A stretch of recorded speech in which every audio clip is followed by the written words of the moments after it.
Assalamualaikum. Ada sedikit perkongsian ingin saya kongsikan di sini. Sebagai penambahbaikan untuk kita antara ibu-ibu bapa dan guru di Hari Temu Murni.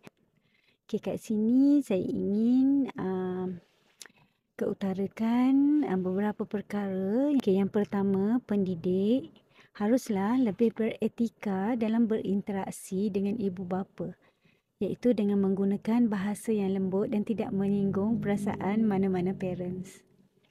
Okay, pendidik juga tidak digalakkan untuk membandingkan prestasi antara pelajar dengan pelajar yang lain. Cukup dengan bandingkan keputusan pelajar tersebut dengan keputusan dia yang sebelumnya.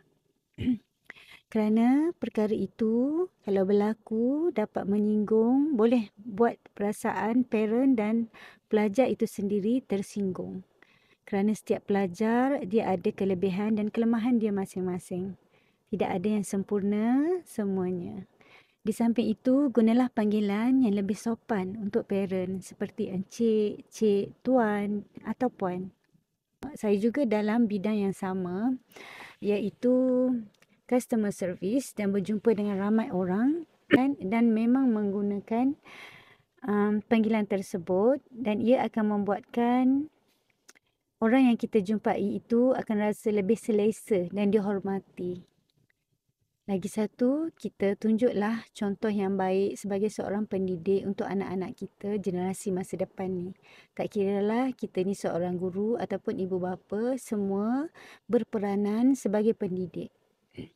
Apapun pihak-pihak sekolah, madrasah, teruskan dengan pengurusan yang tersusun dengan aktiviti yang bagus. Di samping memberi perkhidmatan yang baik agar kita dapat manfaatnya semua. Teruskan dengan tugas masing-masing untuk terus beri semangat dan pendidikan yang baik untuk anak-anak kita, insya-Allah. Semoga semuanya berjaya dengan cemerlang dan gemilang.